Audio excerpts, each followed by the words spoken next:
Hey guys, welcome back to Hirehood. It's been a long time since I've seen you. Guys, yesterday I shared a beautiful blog regarding how you can migrate to Australia and New Zealand from Ireland.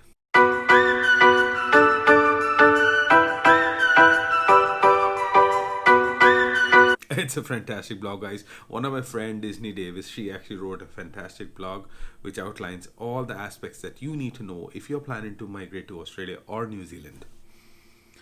Think it this way: if you're already here in Ireland or UK and you're planning to migrate, the biggest challenge is you have to so for example, if you're planning to do your AFRA registration, you have to first write Ielts or your OET. You have to put forward all your application process to AFRA, and then you have to sit tight for a couple of months and wait till the decision comes through. It happened to me when in 2016 when I was trying to register to AFRA, and unfortunately the decision came in for me to go and appear for a bridging program. They asked me to go and attend for a bridging program for 3 months.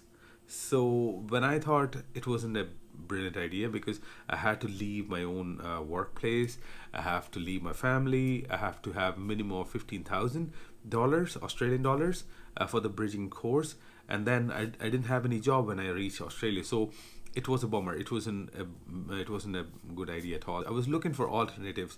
I was researching online, and accidentally I came across this pathway. This is a brilliant pathway, guys. If you are already in Ireland or UK and you're here for minimum of 12 months, through this pathway you can register yourself with New Zealand as well as Australia. So first things first, you have to understand, in order to acquire your New Zealand registration, you have to meet 7 standards according to New Zealand Nursing Council. So the first standard is your identity. You have to prove your identity first. That means you have to produce your documents showing your identity.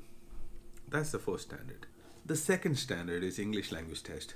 If you're actually a nurse based in India or Philippines, you have to write Ielts or OET in order to secure your New Zealand registration. But if you are a nurse working in Ireland, UK, USA or Canada, you don't have to appear Ielts or OET. You can request to waive off the English language test. So during your application process, there is a form called English language waiver form. Just fill that in and upload during your application, and you will be exempt from English language test. That's standard number 2. The third standard is your current registration. You need to hold a valid registration in your home country. If you did your nursing in India, for example in Karnataka or any parts of India, you need to have a valid registration in your home country, as well as you need to have a current registration in any of these English speaking countries for minimum of 12 months. The minimum of 12 months, you need to hold a current nursing registration for minimum of 12 months. Then only you'll be eligible for this pathway. So that brings to our fourth standard, which is nursing qualification. One thing you have to understand is, if you are a diploma nurse, unfortunately you won't be qualified for this pathway. You have to be a degree nurse.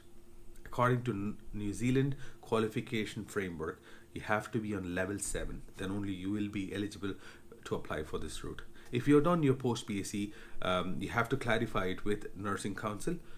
Most of the cases you will be accepted for this pathway. Now the fifth standard is post registration experience. So you have done your nursing qualification. We spoke about nursing qualification. Now it's time for your post registration experience. After your registration, after passing your exams and everything, you have to have minimum of 2 years of experience. Out of that, last 12 months should be in one of those English speaking countries like Ireland, UK, USA or Canada. The sixth standard, which is fitness to practice.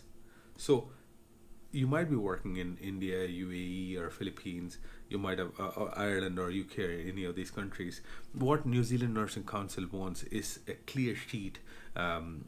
They will check for your criminal history or any sort of professional as well as your personal criminal history. They will check in your nursing councils, they will check with your local police and make sure that you don't have any red marks before you even apply for your nursing council registration. So they want a clean sheet from you before you even apply for registration. That's where the fitness of practice comes in. The last standard is competence to practice. One thing you have to understand is, if you are actually a nurse in Ireland, UK, USA, Canada, the healthcare context is exactly similar as New Zealand. So you don't have to do a CAP program. 90% of the candidates do not have to sit for a CAP program. So the next topic I'm going to talk about is the registration cost. There are a few costs associated with the processing. The first, the foremost is 300 US dollars you have to pay to CGFNS in order they will be assessing or verifying your credentials. For that you have to pay 300 US dollars.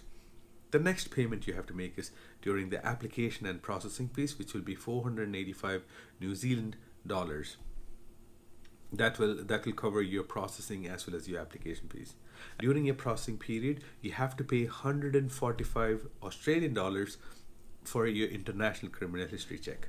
As I said earlier, if you actually worked in Ireland or UAE or India, you have to have individual criminal history checks. So that will be 145 Australian dollars per country. So I'll recap again.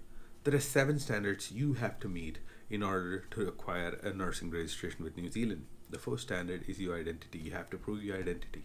The second one is your English language test. So if you're actually a nurse, as I mentioned earlier on, in India or Philippines, you have to have Ielts or OET. But if you're a nurse who's actually based in Ireland, Ireland, UK, USA, Canada, you don't have to sit for Ielts or OET. You can request an English test waiver request. So during your application process, you can download the form, fill that in. You have to have minimum of 12 months experience.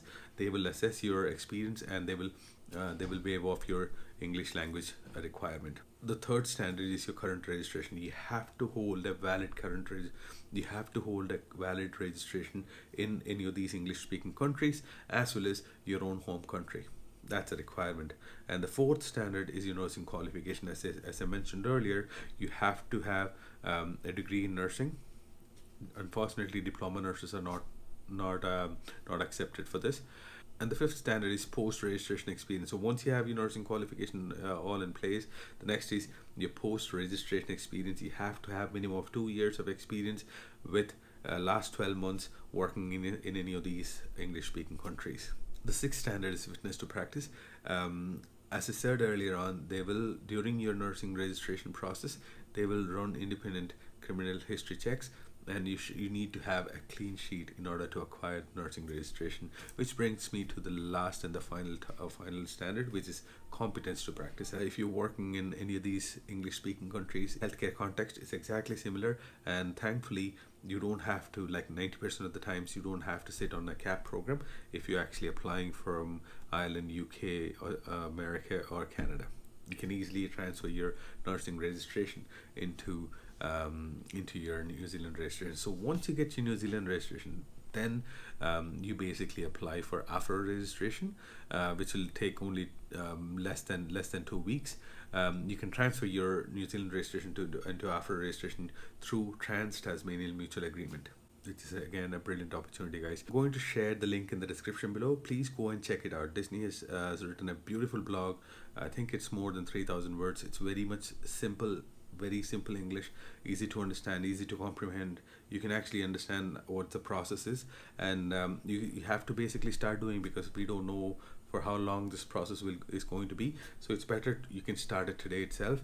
And if you have, I know you might have a lot of queries. You need to first of all subscribe to our channel. Don't forget it, don't miss it. Just click that big red subscribe button and click that notification bell icon, so next time when I create more videos, you'll be getting an update. And if you have more queries like this, please shoot down in the comment below, as well as join our Facebook group, because there's more than 10,500 people in our Facebook group called Connecting Healthcare Professionals, and there is more like 3,500 people in our Facebook page, Hirehood. You just come to these groups and our social media and follow us and ask your questions, and we'll try to address them as much as possible. As I always say, guys, if you like this video, please don't forget to like, share and subscribe, because when you share and subscribe to our channel, it will motivate us to create more content like this. And also, if you share this content, it'll help somebody to get a better future. Until next time, Srinair signing off. Bye.